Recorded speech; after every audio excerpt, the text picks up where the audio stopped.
I'm an Iranian-American Muslim female, like all of you, and I'm also a social justice comedian, something that I insist is an actual job. Now, to explain what that is, let me tell you how I got here. I've performed all over the country, and let me tell you, America is majestic, right? It's got breathtaking nature, waffle houses, and diabetes as far as the eye can see. It is really something. Now, the American population can be broken up into three main categories. There's mostly wonderful people, haters, and Florida. Now, besides Florida, the most troubling category here are the haters, okay? They are a minority, but they overcompensate by being extra loud. They have the Napoleon complex of demographics, and yes, some of the men do wear heels. Now, as a social justice comedian, it's my goal to convert these haters, because they hate a lot of things which lead to negative outcomes, like racism, violence, and Ted Nugent. This is not an exhaustive list. I'm probably missing 3 to 7 items. But the point is, we have to reckon with the haters. But there's variance within this group, and it's not efficient to go after all of them, right? So what I've done is I've created a highly scientific taxonomy of haters. I basically took all of the haters, I put them in a petri dish like a scientist, and this is what I found. First off, we have the trolls. These are your garden variety digital haters. They're the people who have quit their jobs so that they can post on YouTube videos all day long.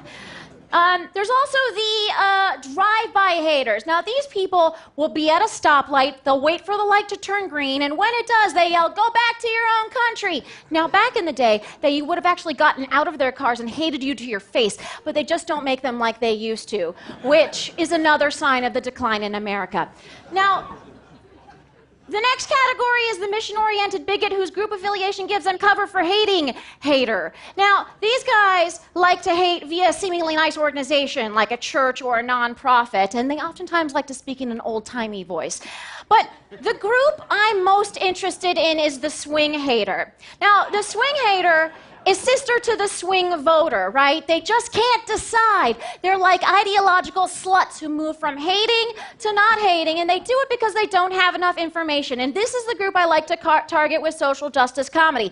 Now, why comedy? Because on a scale of comedy to brochure, the average American prefers comedy, as you can see from this graph.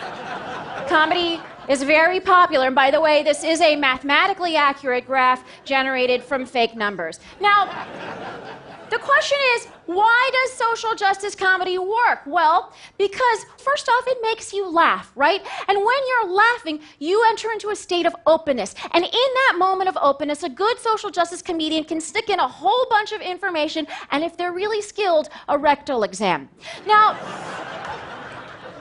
here are some ground rules for social justice comedy. First off, it's not partisan, okay? This isn't political comedy, this is about justice, and no one is against justice. 2, it's inviting and warm. It makes you feel like you're sitting inside of a burrito. 3, it's funny but sneaky, like you could be hearing an interesting treatise on income inequality that's encased in a really sophisticated poop joke, right? Now, here's how I see social justice comedy working. Now, a few years ago, I rounded up a bunch of Muslim American comedians in a nonviolent way, and we went around the country to places like Alabama, Arizona, Tennessee, Georgia, places where they love the Muzzies, and we did stand-up shows, and we called the tour "The Muslims Are Coming." Now,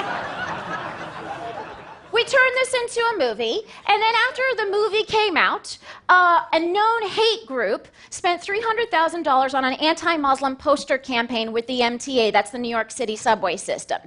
Now, the posters were truly offensive, not to mention poorly designed. I mean, if you're going to be bigoted, you might as well use a better font. But we decided, why not launch our own poster campaign, right, that says nice things about Muslims while promoting the movie. So myself and fellow comedian Dean Obidala decided to launch the Fighting Bigotry with Delightful Posters campaign. We raised the money, worked with the MTA for over 5 months, got the posters approved, and then 2 days after they were supposed to go up, the MTA decided to ban the posters, citing political content. Let's take a look at a couple of those posters. Here's one. Facts about Muslims. Muslims invented the concept of a hospital. Okay. Fact, grown-up Muslims can do more push-ups than baby Muslims. Fact, Muslims invented Justin Timberlake. Let's take a look at another one. The ugly truth about Muslims. They have great frittata recipes. Now, clearly, frittatas are considered political by the MTA. Either that, or the mere mention of Muslims in a positive light was considered political, but it isn't. It's about justice. So we decided to change our Fighting Bigotry with Delightful Posters campaign and turn it into the Fighting Bigotry with a Delightful Lawsuit campaign. So basically what I'm saying is a couple of dirtbag comedians took on a major New York City agency, and the comedians won. Yeah, thank you. Victory was a very weird feeling. I was like, is this what blonde girls feel like all the time? Because this is amazing.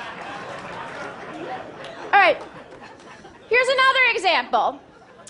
I'm asked everywhere I go, why don't Muslims denounce terrorism? We do, but okay, I'll take the bait. So I decided to launch thedailydenouncer.com. It's a website that denounces terrorism every day of the week while taking the weekends off. Let's take a look at an example. They generally appear as single-panel cartoons. I denounce terrorism. I also denounce people who never fill the paper tray. The point of the website is that it denounces terrorism while recognizing that it's ridiculous that we have to constantly denounce terrorism. But if bigotry isn't your thing, social justice comedy is useful for all sorts of issues. For example, myself and fellow comedian Lee Camp went to the Cayman Islands to investigate offshore banking. Now, the United States loses something like $300 billion a year in these offshore tax havens. Not to brag, but at the end of every month, I have something like $5 to $15 in disposable income. So we walked into these banks in the Cayman Islands and asked if we could open up a bank account with $8.27. The bank managers would indulge us for 30 to 45 seconds, right, before calling security. Security would come out, brandish their weapons, and then we would squeal with fear and run away because, and this is the last rule of social justice comedy, sometimes it makes you want to take a dump in your pants. Now, most of my work is meant to be fun. It's meant to generate a connection and laughter. But yes, sometimes I get run off the ground by security. Sometimes I get mean tweets and hate mail. Sometimes I get voicemails saying that if I continue telling my jokes, they'll kill me and they'll kill my family. And those death threats are definitely not funny. But despite the occasional danger, I still think that social justice comedy is one of our best weapons. I mean, we've tried a lot of approaches to social justice, like war and competitive ice dancing. But still, a lot of things are still kind of awful. So I think it's time we try and tell a really good poop joke. Thank you.